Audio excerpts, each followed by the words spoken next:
안녕하십니까. 어맹남 장미화의 행복 충전입니다. 네, 여러분 우리가 살다 보면요 행복만이 우리의 전부인 것 같이 생각하면서 행복을 추구하면서 사는데요. 그게 아니더라고요. 희노애락이 참 중요하더라고요. 그 희노애락 속에서도 행복을 찾을 수 있다라는 그런 생각이겠죠. 그래서 어맹란 장미화의 행복 충전에서는요 각층 여러분을 모시고 우리 살아가는 얘기를 풀어보자 하는 그런 마음으로 이 프로그램을 마련했습니다. 네, 삶의 진솔한 이야기뿐만 아니라 저희 프로그램에서는요 초대 손님을 통해서 부처님과의 만남, 불교에 귀의하면서 살아오는 변형되는 그 삶, 그리고 신행 생활을 어떻게 하시는지 이러한 것들을 여러분에게 알려드리는 시간을 마련했습니다. 초대 손님의 이야기를 재밌게 들으시면서 우리가 살아나가는 신행 생활에 좀 더 활력소가 될 수 있는 시간을 마련하고자 이렇게 귀한 시간을 만들었습니다. 오늘이 첫 시간이 되겠는데요. 앞으로는 좀 더 아름답고 훌륭하고 아주 좋은 프로그램을 만들어서 오랫동안 함께 나눌 수 있는 그런 시간이 되도록 노력하겠습니다.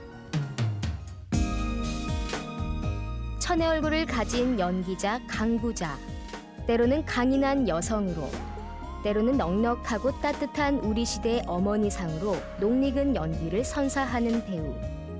21살에 데뷔해 40년을 넘게 해온 여성 탤런트의 데모. 유난히 정이 많고 눈물도 많은, 그래서 삶의 애환이 많은 그녀의 인생 속으로 들어가보자. 네, 어맹남 장미화의 행복 충전. 오늘은 첫 시간인데요. 아주 축하해 주시기 위해서 귀한 분이 오셨습니다. 정말 귀한 시간 내셨어요. 네, 강부자 씨 나오셨습니다. 안녕하세요. 안녕하세요. 안녕하세요. 감사합니다. 네, 감사합니다. 아유, 일상에도 상당히 바쁘신 스케줄에 네. 쫓기실 것 같은데 그래도 큰 마음 잡수고 아니, 나셨어요. 암만 바빠도 저 부처님 앞에는 와야 되는 건데 한동안 그런 얘기가 있었어요. 어떤 분이 저한테 섭외를 이제 왔는데요. 딴 방송국에서. 네.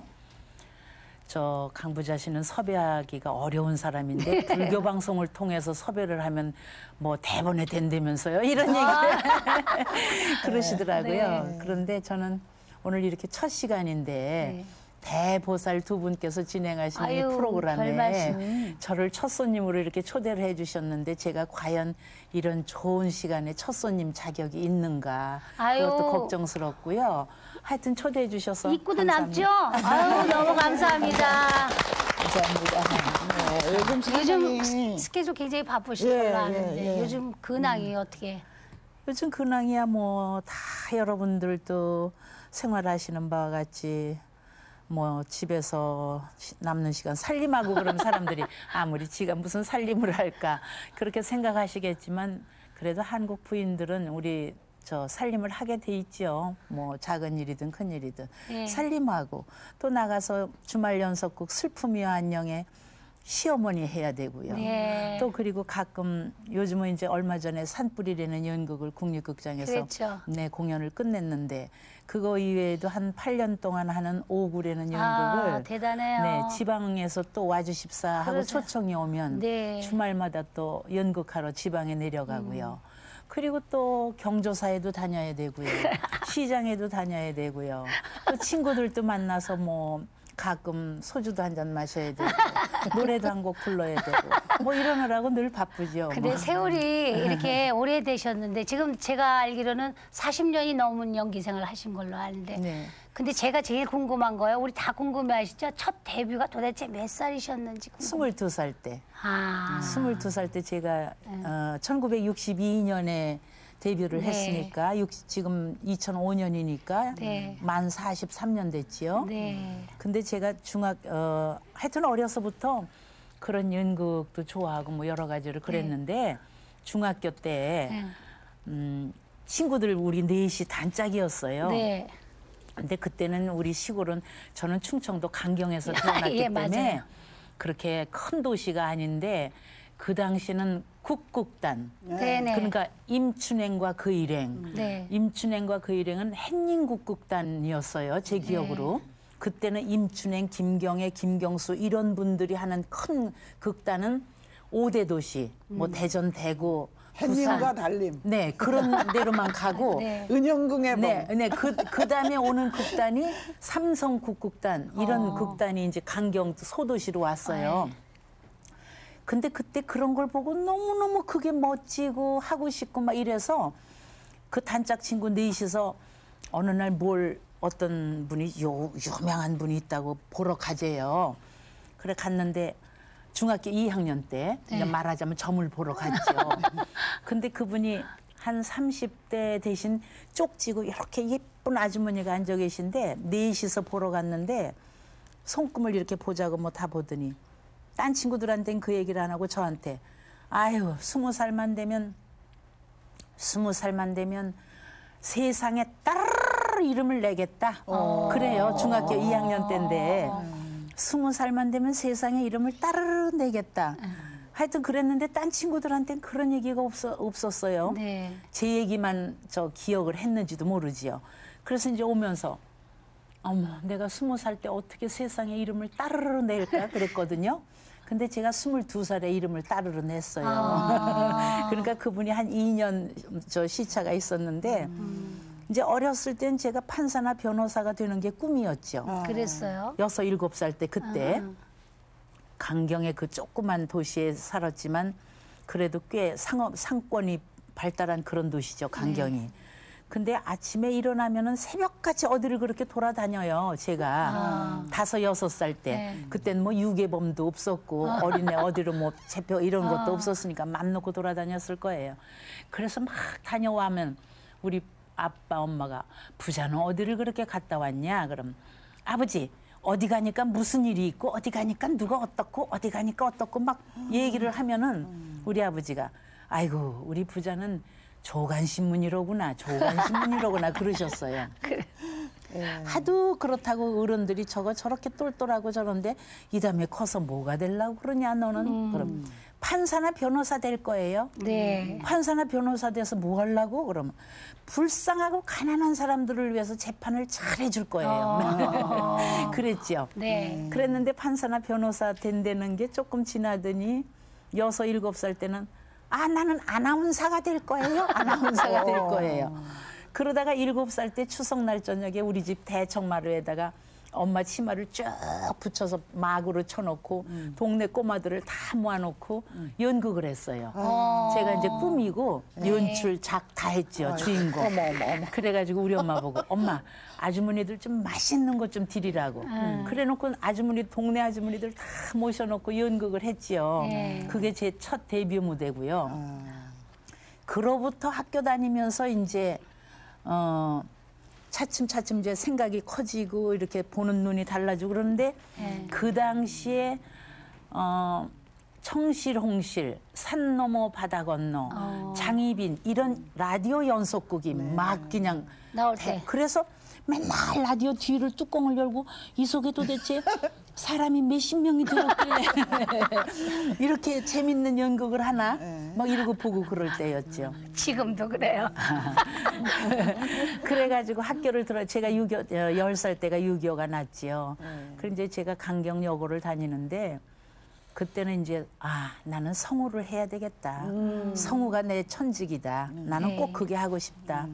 그래서 여고에 들어가가지고 누가 하려는 사람 있지도 않고 하지 말라는 사람도 있지도 않고 그런데 혼자서 방송반도 없었고 그런데 숙직실에 이제 교실로 나가는 스피커에다 대고 혼자서 신앙송을 하고 음악을 틀어주고 그걸 했어요. 점심시간마다. 그랬더니 아무도 야 너 그거 하지 마 소리도 안 하고 너 그거 잘한다 소리도 안 하고 그러거나 말거나 해요. 그런데도 그걸 열심히 했지요. 그러다가 이제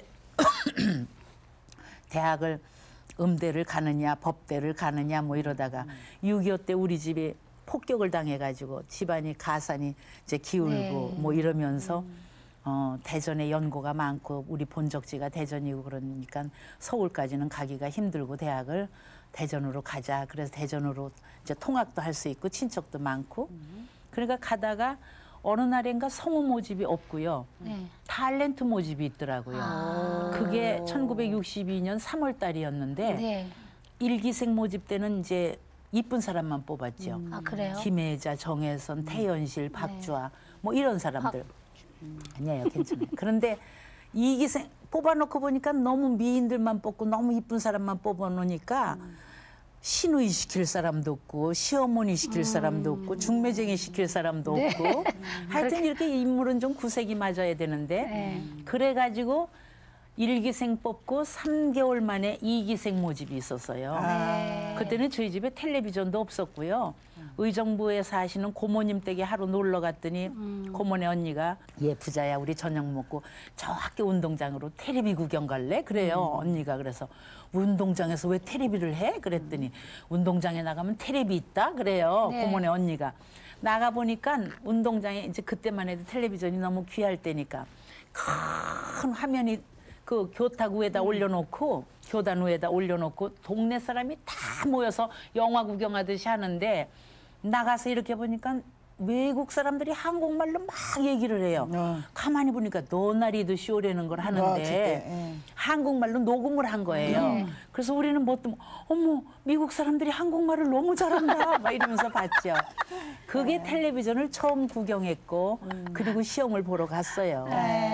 아니 지금 말씀 중에 죄송하지만 팩스를 처음 보고 얘 이 팩스가 어떻게 몇 분 만에 미국 가니 그러신 분이에요 이분이 그러셨다니. 그것도 그런데요. 항상 궁금한 게 있어요. 나는 그 부자라는 이름은 누가 줬어요? 아버지가요. 아버지가. 우리 아버지가. 그런데 왜 부자 되려고 노력은 안 하고?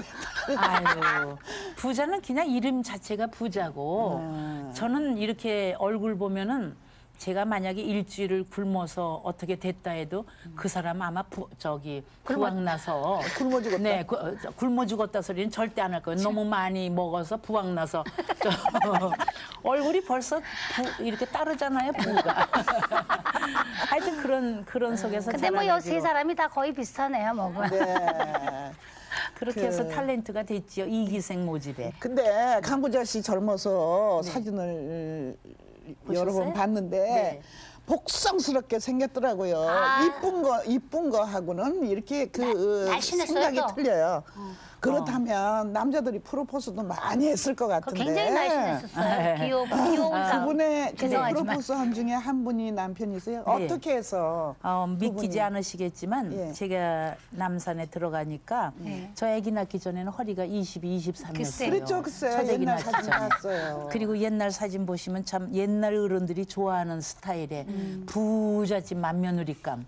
요즘은 부잣집 맏며느리감이라 그러면 여자애들이 싫어한대요. 왜? 그렇게 막 부잣집 보름달 같이 생겼냐고 뭐 그런다는데 그래서 들어가니까 9분이 저한테 프로포즈를 했지요. 정말요? 진짜죠. 그거 아무도 모르는 다 사실이지만 너무 여러 번 난 복성스럽게 얘기했어요. 생겼더라고. 그랬어요? 저 예. 처음 듣는 얘기. 여러 번 얘기했어요. 누군데요? 누군데? 뭐 기술부에도 있었고 작가도 있었고 뭐 그 KBS 직원들 뭐 하여튼 하여튼 있어요. 그분들을 위해서 뭐 얘기는 안 하겠지만 거짓말은 아니고 그 중에 이제 한 분이라고 그러는 거 우습지만 그 중에 한 남자가 지금 남편이고요. 끝까지 두 사람이 경합을 저걸 했는데 한 사람은 부잣집 셋째 아들이었고 이 사람은 가난한 집의 맏아들이었고 칠남매 중에 맏이었지요. 근데 부잣집 셋째 아들은 맨날 와서 저를 이렇게 멀리 그저 바라볼 수만 있어도야. 그냥 정말. 이렇게 바라보기만 하고 말 못하고. 분명히 좋아하는 눈빛인데 바라보기만 해. 그게 지금 남편이시죠? 아니죠. 아니에요? 그분은 갔어요. 저 세상으로. 총각때 갔어요. 근데 이는 괜히 와서 쿡 찍고 가고 그랬어요. 근데 제가 이제 엄마한테 가서 엄마 이러이러한 사람이 결혼을 하자는데 저는 22살 때인데 그때는 뭐 혼담 얘기 있을 수 있지요. 22, 23, 24 이러니까. 엄마가 과부의 외아들은 너 시집살이 심해서 안 돼. 전부 맞아. 홀어머니의 외아드님들이 4분이었어요. 그중에. 그러니까 안 돼. 그러면 그 이튿날 가서 우리 엄마가 안 된대요. 저는 정말이지 부모님한테 거역을 해본 적이 없고 특히 엄마가 얘기하는 건 뭐 아주 그냥 교과서니까 그렇게 살았는데 이 남자가 이제 끝까지 저거 하니까 한번 데려와 봐라. 그래서 추석날 낮에 이제 삼이자 씨 남편하고 최종훈 씨하고 셋이 놀러 왔어요. 점심을 먹고 갔는데 남자가 뭐 순박하고 진실되고 거짓말은 안 하게 생겼더라. 네, 지금 남편을 보고 그렇죠. 근데 귀가 좀 못생겼더라 그러셔요. 우리 어머니는 관상 중에 귀를 제일 치셔요. 그러니까 우리 옳게 언니가 어머니 그 대신 코가 잘생겼던데요. 코 잘생긴 거지는 없대요. 맞아. 귀 잘생긴 거지는 있어도. 그래 그만하면 뭐 괜찮게 생겼더라. 아하 이제 허락이 떨어져. 그럼 우리 집을 가보자. 정릉에 어느 골목으로 이렇게 들어가는데 여름 8월 달 저녁 먹은 후에 8월 여름이니까 뭐 8시쯤 9시쯤 돼도 그렇게 어둡지 않았어요.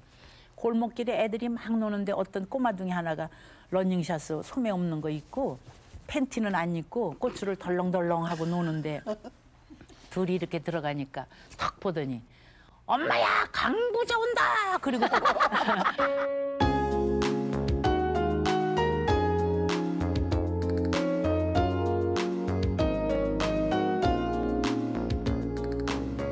강부자 씨는 저 남편하고 결혼하시면서 그 많은 시동생들을 함께 보살피면서 지금까지 살아오신 걸 저 아는데 지금 그 동안에 어떻게 아픔이 없었다고 할 수 있겠어요, 그죠?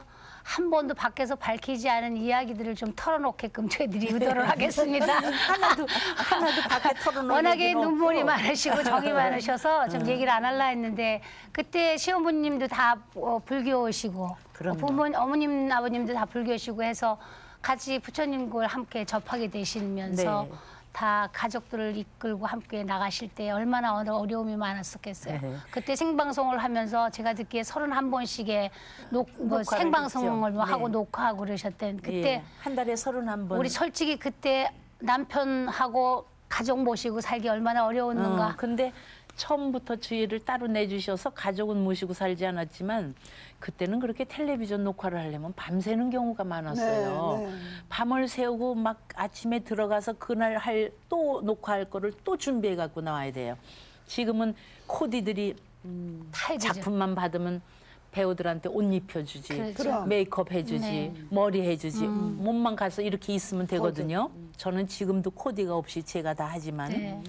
그렇지만 그때는 오늘 또 녹화할 걸 집에 들어가서 내일 녹화할 거를 또 다 준비해야 돼요.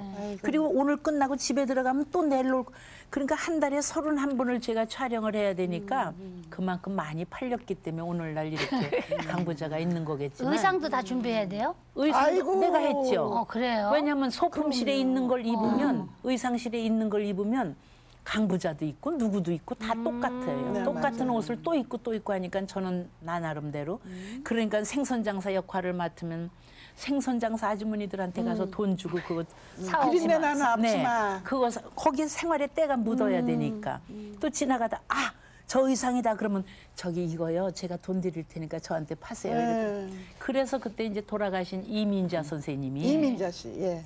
영화 배우 이민자 선생님이 저를 참 이뻐하셨는데 제가 부잣집 사장 부인을 맡았는데 막 사치가 굉장히 심한 그런 사장 부인을 내 멋에 산다라는 그런 드라마를 하는데 미스 강 혹시 의상이 필요하면 우리 집에 와. 내가 줄게. 빌려줄게. 그 선생님이 체격이 저하고 비슷하셨어요. 그래갖고 그 선생님한테 많이 빌려다 입고 갖다 드리고 뭐 이렇게 하고 그랬지요. 이민자 선생님은 착하셨어요. 네. 그죠? 저는 정말 존경하는 점이 하나 있어요. 아이고. 진짜로 진실로 부럽고 존경가고. 네. 뭐냐? 네. 저는 뭐 가끔가다 뭐 드라마 뭐 조금 뭐 나오는 거 하자 그래도요. 아이고 나는 못해요 이래요. 왜? 대사를 못 내는 거예요. 근데 강부자 씨는 그렇게 대사의 달인이래. 네. 그래서 나는 좀 개인 교습을 좀 받을까 하는데 네, 어떡하면. 그 대사를 어떻게 하면 그렇게 잘 외울 수 있어요. 그래. 제 어떡하면이라기보다도 그건 부모님한테 받은 부모님이 그렇게 놔주셨어요. 아니 저는 정말 제가 사람들은 이렇게 방송국에 이렇게 저걸 보면요. 거울 앞에 앉아서 그 이쁜 얼굴을 가진 사람들도 거울 앞에서 이러고 앉아 있어요. 예. 왜 그래? 그러면 코가 나를 조금만 더 높았었으면 얼마나 좋았을까. 눈이 여러 아유 제발 가만 계셔. 그 얼굴에 그 코가 얼마나 지금 매력. 그 눈 절대 손대지 마 이제 이러고 그러는데 저는 한 번도 부모님한테 아유 나를 좀 이렇게 놔주셨으면 얼마나 좋았을까. 그런 생각을 품어본 적도 없어요. 이만큼 그래도 한국적으로 아이고. 남한테 정말 혐오감 주지 않고 네. 또 좋은 목소리로 이렇게 그래 나는 우리 아버지 어머니가 나 만드실 때 무슨 얘기하면서 만드셨을까? 막 그런 얘기. 아니 도대체 너무너무 감사해요. 그리고 아니 오늘날까지 사시면서 그러면 쉬는 날은 없으세요? 쉬는 날은 아기 둘 낳는데 첫애 낳고 20일 쉬었죠. 그러고 안 쉬어요? 그리고 그다음에 날 때는 제왕절개 했는데요. 그때 연화라는 드라마를 하면서 네. 이제 그때 제가 정경 부인 역할을 했는데 한복을 입으니까 임신한 줄을 모르셨어요. 첫애 때도 임신한 줄 모르고 이제 예정일이 일주일 남았는데도 너희는 아직도 피임하냐 이러셨으니까 선생님들이 그랬는데 두 번째 때는 지금 작품이 막바지에 들어갔는데 아기 낳게 일주일만 좀 한 주만 빼주세요 그랬더니 작가 선생님이 못 뺀대요. 아이고. 못 빼니까 빨리 오늘 녹화 끝나고 들어가서 낳고 다음 주에 해야 어떻게 된대요. 하면 좋아? 어떻게 하면 좋아? 어떻게? 그래서 그날 녹화 끝나고 그 이튿날 가서 막 촉진제를 암만 맞아도 얘가 나올 생각을 안 해요. 어떻게 나 다음 주에 나가서 녹화해야 되는데 그래서 제왕절개를 했지요. 네. 그래서 일주일 만에 턱 나와서 녹화했지요. 제왕절개하고 세상에. 그랬는데 그냥 순산했을 때하고 제왕절개 했을 때하고 제왕절개가 훨씬 힘들더라고요. 네. 사람들은 모르고 왜 그냥 쉽게 그냥 제왕절개에서 쑥 낳고 나면 그만인데 천만의 말씀이에요. 그 회복되는 기간이 굉장히 좀 힘드는데 저는 그래도 뭐 그런 힘드는 건 없었지만 그 이제 째고 낳고 뭐 이런 데가 그 정경 부인이라 맨날 보려에 이러고 앉아서 여봐라 개 아무도 없느냐 과천댁 없느냐 뭐 이러기만 했는데 네. 그날따라 뭐 사당에 가서 자결해 갖고 죽는다고 피를 흘리고 뭐 이러면 아들이 없고 뛰고 막 이런 걸 많이 했어요. 그러니까 눈물이 이렇게 마음속으로 나는데 마음속으로 눈물을 나지만 아유 태연한 척 해야지. 왜냐하면 내가 만일 거기서 슬픈 표정을 짓거나 아픈 표정을 짓면 우리 남편 얼굴이 뭐가 될까. 아이, 또 눈물 글썽 거지. 아니 남편이 같은 직업에 있는데 모르는 사람들은 야 걔는 말이야 무슨 예편애를 그렇게 그렇게 힘든 혹사시키냐? 일을 시키고 말이야 뭐 이럴까 봐. 안 아픈 척하고 들어가서 그날 밤엔 집에 들어가서 좀 울었지. 혼자 울었어요. 그렇다고 뭐 남편한테 왜 나를 일을 시켜. 내가 좋아서 하는 일인데 뭐.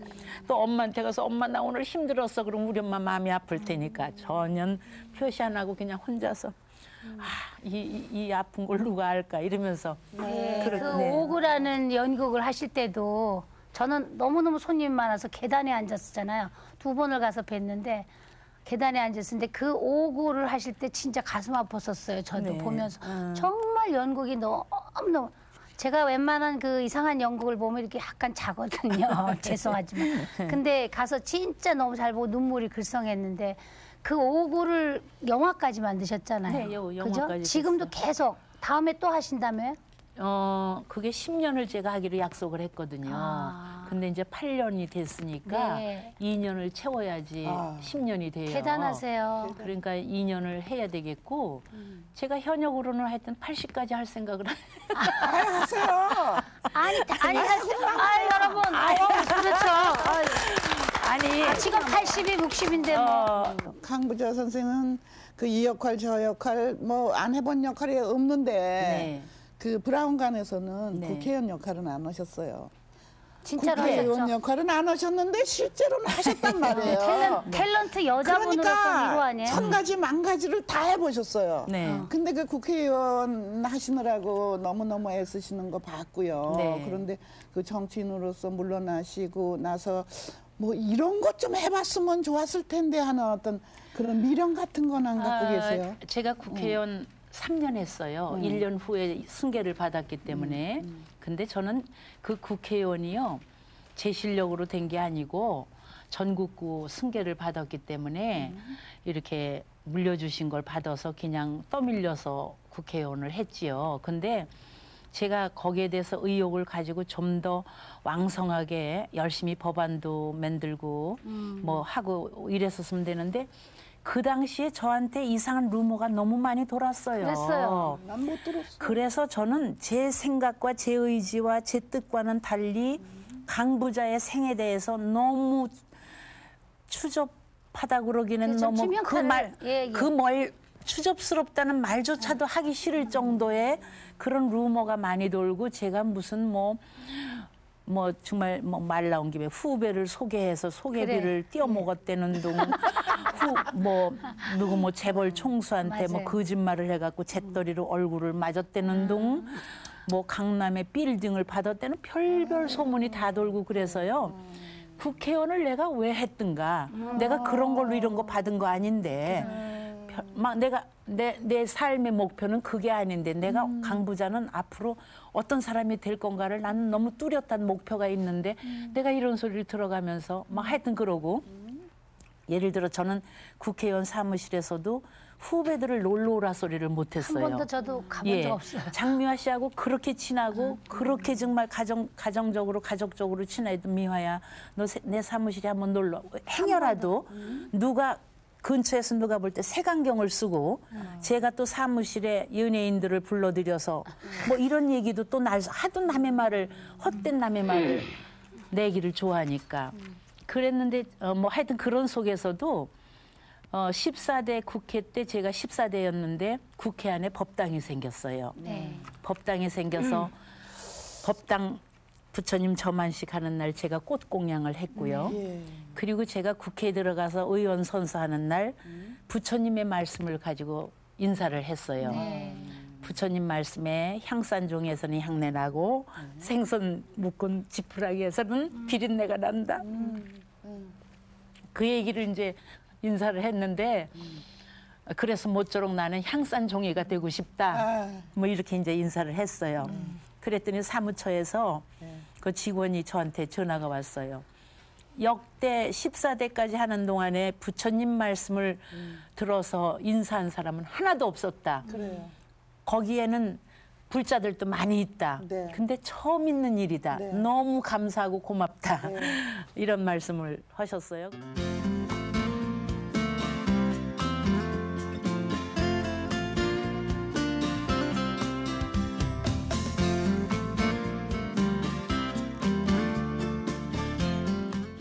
그런데 그 강부자 씨를 뵈면 항상 여름엔 모시, 또 사계절을 막론하고 팔에는 단주.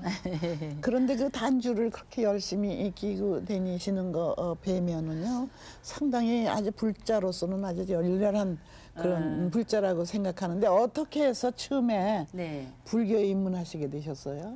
불교의 입문이라 그러는 건 좀 그렇지만 하여튼 저는 모태 신앙이니까요. 어머니 뱃속에서부터 우리 가정이 불교셨고요. 시골에서 이제 어머니가 화주보살이라 그러나? 화주. 예. 먹을 것 쌀, 절에 장장. 하여튼 좀 살만한 집이었으니까 용화사라는 데 이제 강경에 황산동에 용화사라는 데 있었는데 엄마를 어려서 따라가면은 맨날 엄마가 가면 뭐가 막 많이 가지고 가고 이러는 걸 늘 봤어요. 그래서 근데 아버지 형제들 중에는 고모님, 작은아버님은 기독교셨고요. 네. 우리 큰아버지하고 우리 아버지는 불교셨고요. 형제들 중에도 이렇게 좀 갈렸어요. 근데 엄마 뱃속에서부터 이제 불교였는데 왜 학창 시절에는 그 교회 성가대도 덜어 가잖아요. 크리스마스 때. 그리고 이제 남학생들이랑 이렇게 얘기하고 그럴 때는 새벽에 왜 기쁘다 구주 오셨네. 그리고 돌 때면 시래기 국하고 떡 줘요. 그럼 그게 맛있어서 또 같이 막 돌아다니면서 그거 먹고 이랬지요. 하여튼 그러나 저는 불자였어요. 그때부터 불자지요. 그래서 그냥 지금도 이제 한동안 웃은 얘기가 우리 텔레비전 작가 중에 아주 정말 대단한 기독교 신자가 있었는데 작가였어요. 제가 여기다가 부처님 목걸이를 꼭 하고 다니면 그분이 또 자기 작품에는 저를 꼭 썼어요. 제가 꼭 필요했던 인물이에요. 그러면 아유 그 목걸이만 띄시면 좋은데 여자분이셨는데 아유 그 목걸이만 띄시면 좋은데 이래요. 저를 만나면 저보다 아래니까 이 목걸이 때문에 나 작품에 못 쓰겠으면 빼세요. 나는 작품은 못해도 이건 못 띄어요. 이제 이랬어요. 근데 어느 날 크리스마스가 돼서 내가 메리 크리스마스 이랬어요. 연습을. 어머 어머 불교 신도가 메리 크리스마스라 그래요? 그래. 그게 틀렸어요 바로. 그렇죠. 왜 남의 종교를 귀하게 여길지 그럼요. 몰라요. 우리는 메리 크리스마스라고 기독교인들을 축하하는데 그렇죠. 왜 우리 부처님 오신 날은 축하를 안 하세요? 그리고 그 얘기하는 게 그리고 우리 어머니 49제 지낼 때 내 친구들 중에 기독교인들이 왔는데 어떤 기독교인은 들어와서 법당을 다 이렇게 보면서 그분은 아버지가 장로님이세요. 이거는 불교 문화다 이거야. 불교 미술이다 이거야. 그런 관점에서 법당을 다 돌아보는 분이 계신가 하면 네. 법당 안에 들어오시지도 않고 저 요사체에 앉았다 밥만 먹고 가는 친구도 있었어요. 네. 그거는 틀린 자기 종교를 자기 종교가 귀한 줄 알면 남의 종교도 귀한 줄 알아야 되는데 그건 잘못된 생각이라고. 그렇죠. 저는 지금도 교회에서 누가 결혼식 한다.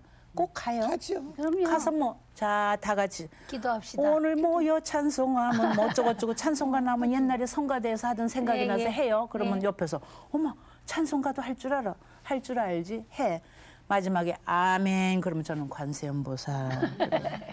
제 마음속으로 제 그렇죠. 기도를 하는 거죠. 그게 뭐 남의 종교가 뭐 솔직히 얘기해서 예수님 보신 적 없고 부처님 본 적 없는데 우리가 뭘 추구하고 우리가 살아가느냐. 그게 저는 그래서 이 단주도 이렇게 젊은 사람들이 뭐 텔레비전에 스탭들 막 조명 맞추고 마이크맨 뭐 이런 사람들이 청년들이 이렇게 단주하고 다니. 어머 네, 단주했네. 아이고 이뻐라. 아이고 이뻐라. 어유 그래. 그 다음부터는 그 청년만 보면 모래도 먹이고 싶고 모래도 해주고 싶고 그래요. 근데 미국에 사는 아이들한테도 제가 부처님 스님한테 부탁해서 오존 불상 하나 해서 갖다 서재에다 딱 걸어놓고 아침이면 삼배해라. 꼭 그리고 천수경 틀어라 아침에 꼭 그대로 하고 있어요. 우리 아이들도 미국에서 거역하지 않고. 가족이 어떻게 되시죠? 우리 아들 하나 딸 하나인데요. 아들 딸 둘이 다 미국에 살고 있고요. 그리고 우리 남편하고요. 그렇죠. 뭐. 네 식구. 네, 네 식구. 항상 돈을 처음 버시면 부처님 앞에 갖다 놓으시고 그러세요? 아니 기독교는 11조라는 거 있더라고요. 11조 있는데 우리 불교는 마음대로 하시지 뭐 11조 이런 강요가 없죠. 없잖아요. 예. 그러니까 저는 이제 예를 들어서 작품을 새로 하나 한다. 그러면 부처님한테 가지고 가지요. 대본을 놓고 부처님 이제 하면서 부처님 저 이번에 이런 작품 맡았거든요. 홈런 치게 해주세요. 홈런이 만일 안 되면 안타라도 치게 해주세요. 그렇게 기도를 하고 그 작품에 대한 첫 번째 돈이 나오면 새 돈으로. 그래서 이제 은행에서 돈 저거 신권 좀 주세요. 그러면 절에 가시려고요. 벌써 알아요. 그래도 절에 가시려고요. 그러면 뭐 11조까지는 하여튼 어쨌든 부처님한테 맨 먼저 떼어놓고 쓰고 그렇게 하지요. 그래서 국회의원 됐을 때도 이제 대정부 질문을 하는데 대정부 질문 원고를 가지고 법당에 갔지요. 부처님, 저 이번에 대정부 질문 하거든요.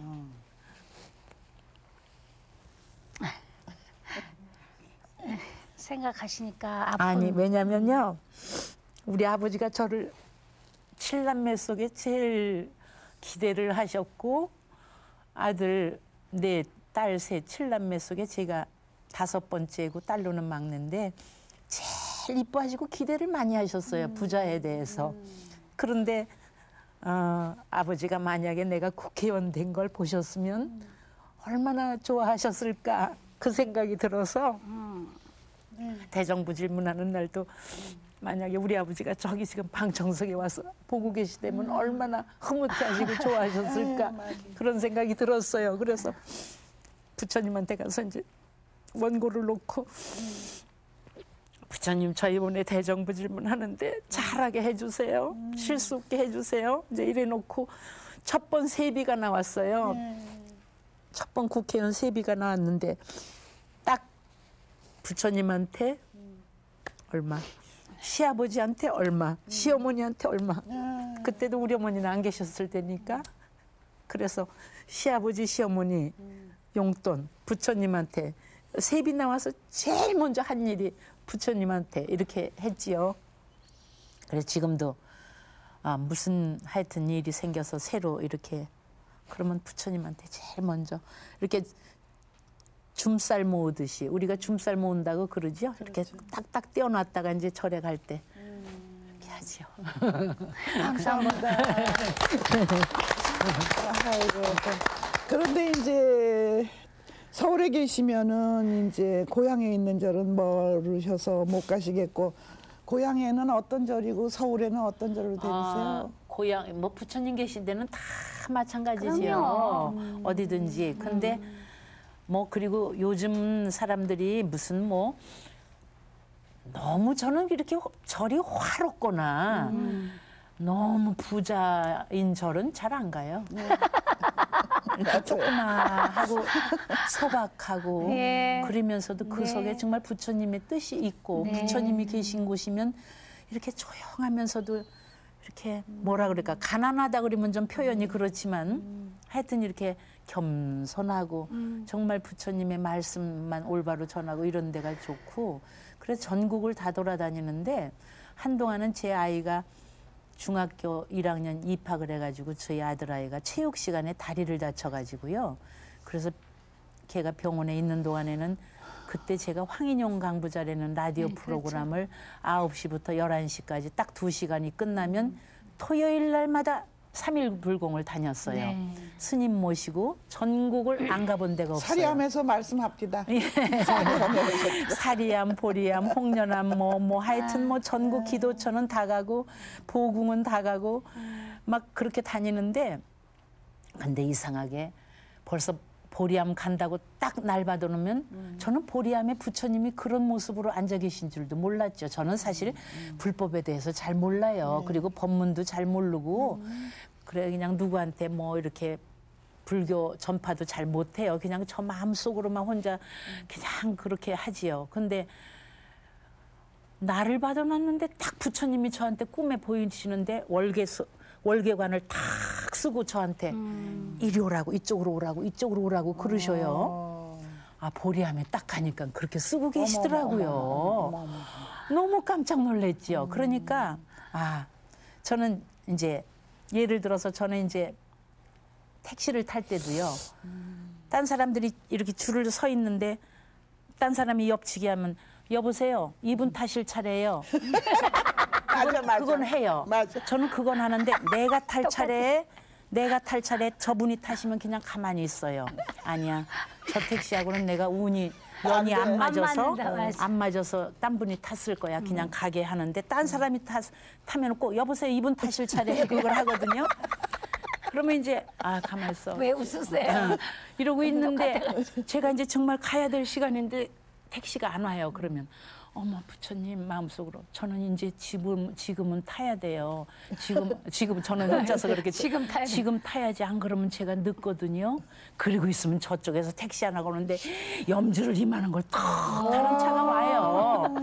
그렇게 그리고 가만 있어 내가 오늘 이렇게 하는데 오늘 비가 오면 안 될 텐데 그럼 일기예보에는 분명히 비가 온다 그랬는데 그날 안 와요. 아유, 감사하죠. 그러니까 저는 부처님 분명히 내 옆에 계시는 가필이죠. 거야. 예. 너무 계셔요. 너무 계셔. 우리 다시 한번 큰 박수로 정말 감사합니다. 정말.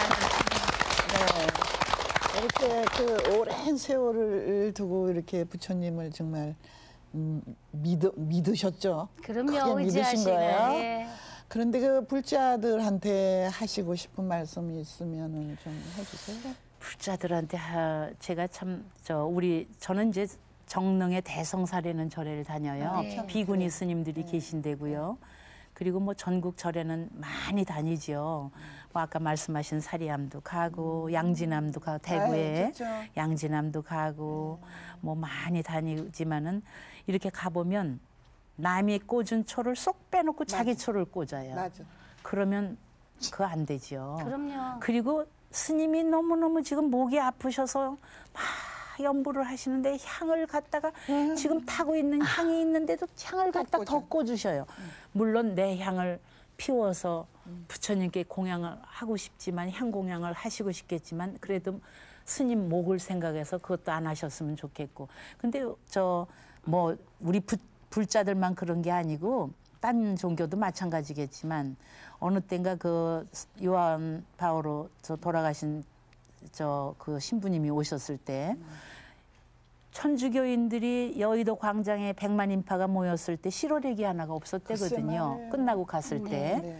근데 우리 불자들이 모이는 곳에는 왜 북어대가리가 둥글어야 되고 왜 좁쌀이 둥글어야 되는지 그런 거 우리가 참 지양해야 될 거고요. 법당 안에 들어가서도 참 법당 안에 부처님 앞에 가면 다 정말 보살이고 다 막 정말 자비를 베풀고 뭐 이러는데 돌아서서 조금만 밖으로 나오면 금방 막 아기 다툼으로 이렇게 막 제끼고 먼저 앞서가려고 그러고 막 이러는 것들을 보면서 제가 불교 라디오에서 한번 진행을 할 때 그런 얘기를 했어요. 피안의 언덕이라는 걸 진행할 때 부처님 오신 날 가두 행렬을 하잖아요. 그런데 부처님이 종로 동대문 운동장 뒤에서 갔다가 그냥 버리고 가가지고 밤새도록 비를 맞으셨대요. 그 가두 행렬이. 그 얘기를 듣고 저는 너무너무 울었어요. 그래서 남 보는 데서만 불자인 척, 남 보는 데서만 그러지 말고 정말 내가 어떻게 살아야만 진실된 불자인지 부처님 얼굴에 저는 그래서 택시 기사들이 가끔 승차 거부하는 그런 분들 계시면 그런 분들 제발 염주는 좀 띄고 그런 짓을 하시라고 목탁은 좀 띄고 그런 짓을 하시라고 네. 부처님한테 피해가 가는 짓은 하시지 말라고 제가 그렇게 얘기를 합니다. 네. 근데 요즘 강구작 씨 뵈면은 네. 어떤 연기의 절정기인 것 같은 느낌이 들어요. 갈수록 참 뭔가 이렇게 그 팽이 칠 때에 그 탄력 받으면 그 팽이가 제절로 돌아가듯이 참 아주 최고봉이라고 나는 생각하고 있는데요. 그렇게 어떠세요? 봐주셔서 그 그래요. 중간 정리라 한다 할까? 아직은 최고봉이 안 됐고요. 한 80대 가서 최고봉. 저는 그 사람들이 요즘 막 나이 먹는 거에 대해서 뭐 우리가 어떻게 천륜 그 순리를 거역할 수가 있겠어요. 그럼요. 근데 나이를 먹는 거에 대해서 물론 나이는 다 먹어야 되는 거겠지만 막 역행을 하려고 그러는 분들이 더러 계시는 것 같아서 순리대로 나이 먹고 나이 값을 멋지게 하고 그렇게 하면 좋겠다 싶은데 연기도 저는 이제 어렸을 때 제가 22살에 이미 50대 역을 했고 제가 30대에 김동원 선생님 어머니를 했고 이민자 선생님 어머니를 했어요. 그때 네. 흑백 텔레비 시절에. 아, 그때요? 그리고 도금봉 예. 선생님 할머니를 했어요. 네. 22살 때. 그러니 얼마나 꼴불견이었겠어요. 참 흉내만 내는 거였겠죠. 근데 이제 지금은 세월이 가니까 지금은 오구를 8년 전에 시작할 때만 해도 제가 흰칠을 하고 했어요. 연극에. 노 70 엄마니까 흰칠을 하고 했는데 요즘은 제 머리 그대로 하거든요. 네. 그러니까 얼마나 이 나이를 먹는다는 게 그만큼 저한테 얻어지는 소득이 많고 물론 청춘이 가는 건 아쉽다고 하지만 그 대신 얻어지는 게 더 많은 것 같아요. 그럼요. 네. 연기자는 이렇게 볼 때 눈 밑에 약간 그늘도 있고 약간 주름살도 있고 그럴 때 그 로맨스 그레이 아주 석양이 이렇게 물든 떠오르는 햇살이 아름다웠기도 하겠지만 지는 석양이 얼마나 아름다워요. 지는 석양은 다 네. 보셨잖아요. 얼마나 지는 멋있습니까? 석양 참 아름다워요. 예, 바바리를 턱 입고선 바바리 없어도 괜찮고 거기다 스카프 한 장 턱 두르고 남편과 둘이 이렇게 낙엽을 싹 밟으면서 그런 이렇게 좋은 생을 사는 것도 참 그래 저는 요즘 그 어느 60대 노부부의 얘기라는 게 있더라고요. 네, 봤어요. 아, 그 노래가 어쩌면 그렇게 가슴에 스며들고 그러는지 요즘 이제 그이가 애들 보러 가고 없어요. 그래서 혼자서 크게 이제 음악을 틀어놓고 듣는데 60대 노부부의 이 얘기를 들으면 저 혼자서 막 그 노래를 부르면서 또 울지요. 아유, 참. 울어요. 강물이라니까요, 강물. 통이 크다 그래서 아니. 강통이고 눈물 많다 그래서 강물. 하여튼 그렇게 사는 게 우리 인생인데 네. 그걸 뭘 그렇게 막 그냥 그렇게 할 필요가 뭐 있겠나. 아름다운 그런 노년을 맞이하는 게 좋겠다. 그런 생각이 들어요. 사람이 살다 보면 이런 인생 저런 인생이 다 있다고 합니다. 그렇지 않습니까? 네, 맞습니다. 오늘 첫 시간이죠. 네. 그 어맹란 장미화의 그 행복 충전이라는 프로그램이에요. 이게 어떻게 하나 하고도 지난 밤에 잠 못 잤어요. 걱정했거든요. 그리고 칸닝구도 좀 시켜달라 그랬어요. 네. 사실 칸닝구 좀 많이 했거든요. 근데 오늘 강부자 씨를 만나 뵙고요. 참 아주 안심 푹 놓고 아주 내 몸을 강부자 씨한테 맡기다시피 진행을 했습니다. 그 강부자 씨를 뵐 적에 초연하다는 거죠. 대자연에 순응하는 여인이라는 거죠. 맞습니다. 저는 오늘 감동받았습니다. 저도 그렇습니다. 저도 대자연에 순응하면서 부처님 말씀 잘 듣겠습니다. 네, 저희 다음 주에 감사합니다. 다시 뵙겠습니다. 네, 감사합니다.